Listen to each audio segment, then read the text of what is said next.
Item ಯಾವುದೇ ಇರಲಿ try ಮಾಡಿ ಆಚಿ ಚಿಕನ್ ಮಸಾಲಾ. ಆಚಿ ಚಿಕನ್ ಮಸಾಲಾ.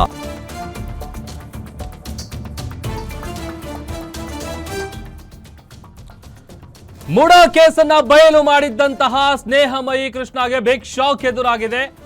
ಮುಡಾ ದೂರುದಾರ ಸ್ನೇಹಮಯಿ ಕೃಷ್ಣನನ್ನ ಅರೆಸ್ಟ್ ಮಾಡಲಾಗಿದೆ.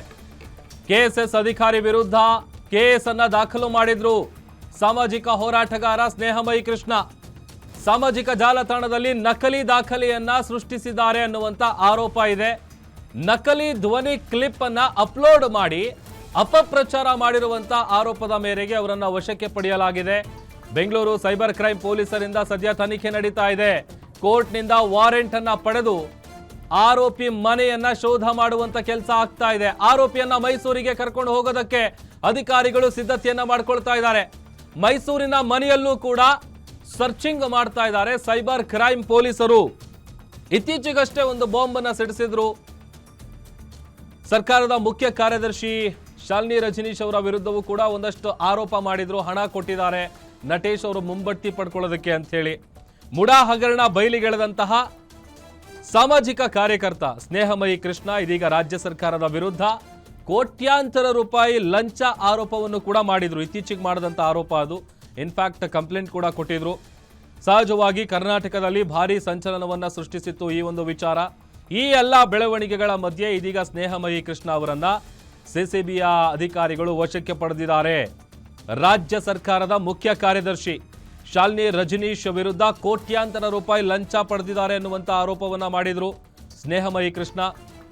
ಈಗ ಅವರ ವಿರುದ್ಧ ದೂರು ದಾಖಲಾಗಿದ್ದು ಇದರ ಬೆನ್ನಲ್ಲೇ ಸಿಸಿಬಿ ಅಧಿಕಾರಿಗಳು ಸ್ನೇಹಮಯಿ ಕೃಷ್ಣ ಅವರನ್ನ ಬಂಧಿಸಿದ್ದಾರೆ.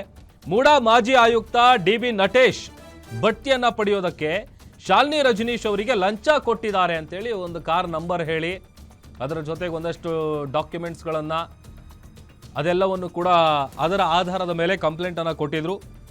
ಯಾವಾಗ ಈ ಗಂಭೀರವಾದಂಥ ಆರೋಪ ತೀವ್ರ ಸ್ವರೂಪ ಪಡೆದುಕೊಳ್ತಾ ಇದ್ದಂತೆಯೇ ನಟೇಶ್ ಕಂಪ್ಲೇಂಟ್ ಅನ್ನ ಕೊಟ್ಟಿದ್ದು. ಈ ದೂರಿನ ಅನ್ವಯ ಸಿಸಿಬಿಯ ಸೈಬರ್ ಕ್ರೈಮ್ ಠಾಣೆಯಲ್ಲಿ ಎಫ್ಐಆರ್ ದಾಖಲಾಗಿತ್ತು. ಇದರ ಬೆನ್ನಲ್ಲೇ ಸಿಸಿಬಿ ಅಧಿಕಾರಿಗಳು ಸ್ನೇಹಮಯಿ ಕೃಷ್ಣ ಅವರನ್ನ ಬಂಧಿಸಿ ಸದ್ಯ ವಿಚಾರಣೆ ಮಾಡ್ತಾ ಇದ್ದಾರೆ.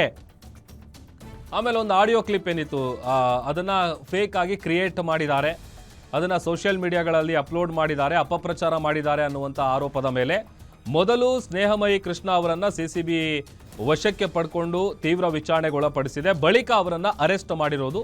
ಮತ್ತೊಂದು ಕಡೆ ನ್ಯಾಯಾಲಯದಲ್ಲಿ ಸರ್ಚ್ ವಾರೆಂಟ್ ಅನ್ನ ಪಡೆದು ಸ್ನೇಹಮಯಿ ಕೃಷ್ಣ ಮೈಸೂರು ಮತ್ತೆ ಬೆಂಗಳೂರು ನಿವಾಸದ ಮೇಲೆ ದಾಳಿ ಮಾಡಿ ಪರಿಶೀಲನೆಯನ್ನು ಕೂಡ ನಡೆಸ್ತಾ ಇದ್ದಾರೆ.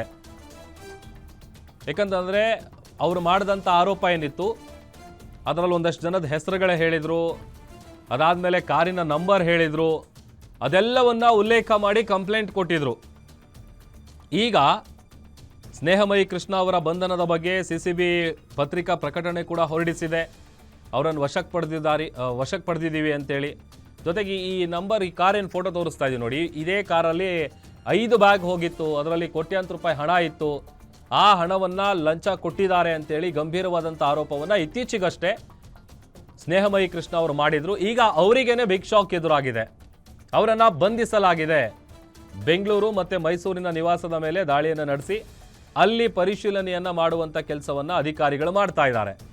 ಸಹಜವಾಗಿ ಸ್ನೇಹಮಯಿ ಕೃಷ್ಣ ಅವರು ಹೊತ್ತಿಸಿದಂತಹ ಈ ಒಂದು ಕಿಡಿ ಏನಿದೆ, ಈ ಆರೋಪದ ಕಿಡಿ ಸಹಜವಾಗಿ ರಾಜ್ಯದಲ್ಲಿ ದೊಡ್ಡ ಮಟ್ಟದಲ್ಲಿ ಸಂಚಲನಕ್ಕೂ ಕೂಡ ಕಾರಣ ಆಗಿತ್ತು.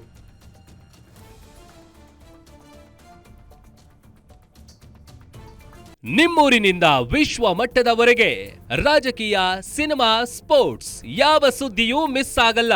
ಬರೀ ಸುದ್ದಿಯಷ್ಟೇ ಅಲ್ಲ, ಜೊತೆಯಲ್ಲೇ ಇರುತ್ತೆ ವಿಶ್ಲೇಷಣೆ.